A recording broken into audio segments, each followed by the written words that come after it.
Thank you, Mr. Speaker. Sir, as highlighted earlier on when responding to the question by the Leader of Opposition, we have already, through this this $360 cash assistance, approximately $106 million was pumped into the economy within 2 weeks. And in fact, the bulk of about $102 to $103 million was pumped into the economy within 9 days. Unlike some people who misread it and made fairly obtuse comments outside this parliament, a lot of people actually use the money not just for, people don't utilize these funds just to buy food. A lot of people paid their rent. A lot of people bought other goods and services that they would not have been able to afford. And a lot of people actually reached out to us and thanked us and said, look, I'm able to buy school shoes for my kids when they're ready to go to school. I'm able to buy clothes, pay my rent, pay for phones, etc., and mobile, electricity. Mr. Speaker, sir, this is in conjunction with already there's about $50 million worth of loans has already been approved under the $200 million scheme that was announced in the budget also. So any micro, small, medium enterprise can go out and borrow from the commercial banks with the interest rate of no more than 3.99%, and they don't have any interest payments, no principal payments for the first 2 years. They have to go through the approval process. Already $50 million has been disbursed, and there's another $50 million that's currently being assessed by those financial institutions. From my understanding of it, so far the banks that have participated under this scheme has been HFC, FDB, BSP, and Bread Bank. And they have participated in the scheme, not Westpac and ANZ. Mr. Speaker, so just very, very quickly, the 360 first round scheme has come to an end. We had various helpline numbers. There's a number of lessons to be learned before I go into the second round, Mr. Speaker. So talking about the second round, we found that there were some social welfare recipients who actually received it. There were some problems with the record that the Ministry of Social Welfare had, Ministry of Poverty Alleviation. So we are working with the ministry to make sure that those cracks are actually sealed up. There was some confusion around people who are working on reduced hours. We had said that it was only applicable for those people who actually are not in employment. There were some people, of course, who received it even though they were in employment, very few of them, because the employers actually had not paid the FNPF, so it did not show for the previous 3 months. But FNPF is now working along those lines, so that again will be addressed. Some people we had helped literally thousands of people to get their right TIN, helped them with their BRN. That's been ironed out. So what we're saying going into the future, there won't be any assistance. They need to get that right.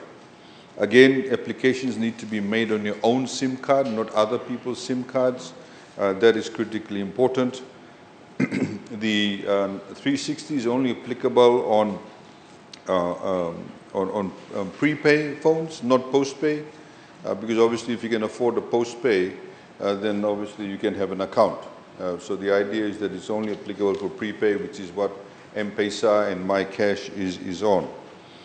We found also some businesses actually that had applied, some people who ran shops, etc., who had applied too, and we've identified those people, and again the onus is on them not to do so. Mr. Speaker, sir, the second round of the 360 will open next month. It will open from the 11th to the 15th of October. So there are 5 days.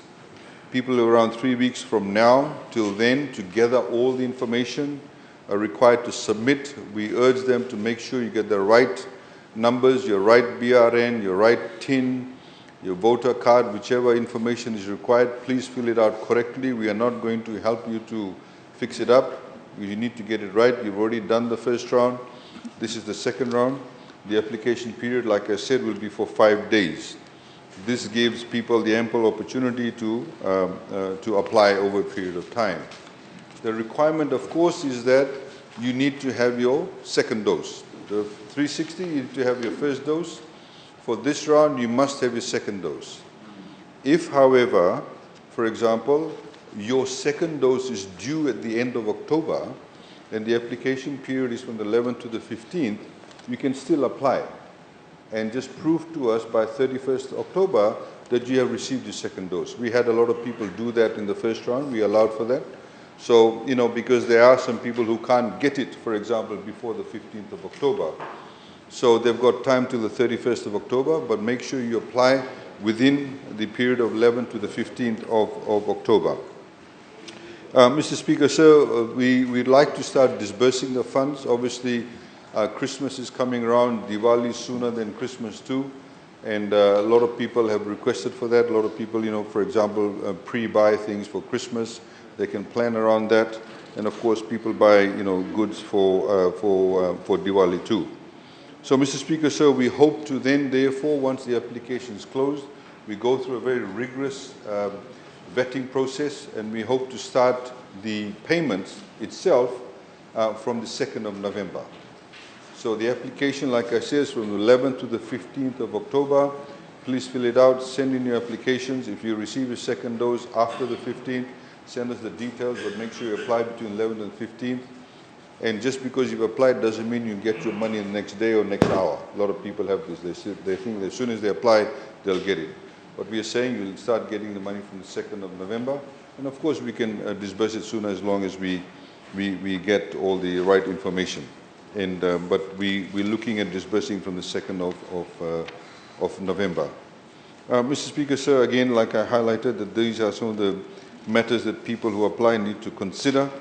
We urge those people who are looking at scheming the system, please don't do that, because you're denying other people who do deserve it to get that assistance. We are also saying that if we have the capacity, there may be still some people later on who may not be able to get jobs. We want to be able to help them even after the period of November. So if we have more genuine applicants, we have more capacity to be able to help those after the November period. We could even look at January or February, depending on how the economy opens up and more jobs get created. This is actually, Mr. Speaker, sir, last point I'd like to make. A lot of people who got those 360, a lot of them in fact have bought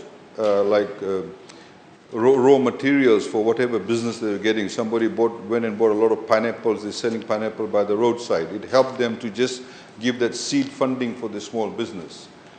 So with the economy now opening up, Mr. Speaker, sir, borders opening up, and God willing, with the us achieving the 80% very soon, that when we have international travel opening, a lot of people who will open up their stores by the roadside or go and sell goods, outside the hotels to the workers or to outside Fiji Airways or garment factories, whatever it is, they'll have that seed funding to start earning more money. And that's what a lot of people have put this 360 to use for. Thank you, Mr. Speaker, sir. Thank the Honourable. Honourable Nikona Waikula, you have the floor. What will the government do to those who abuse this fund on alcohols and unnecessary spending? Honourable Minister. Thank you, Mr. Speaker, sir. I'm glad the Honourable Member raised this question, because some people have made some public comments about that. We have to be able to ensure that people have a particular level of responsibility. The money is being given in good faith to these people who are unemployed. We check with FNPF. If they are not been receiving any monies, we therefore know that they have not employed in the formal sector. There are people in the informal sector who have applied, and I think this is the first time it's happened with the $50 also. Because there's the last survey done by Reserve Bank of Fiji a number of years ago said that there was about 135,000 people who were gainfully employed in the informal sector. So, for example, if you go to Nandi before COVID-19, just outside McDonald's, that stretch that goes from McDonald's up to the Martintar area where all the, the Japanese restaurant is, you'll find a lot of people selling coconuts. Now, some of these people used to make on a daily basis about $100.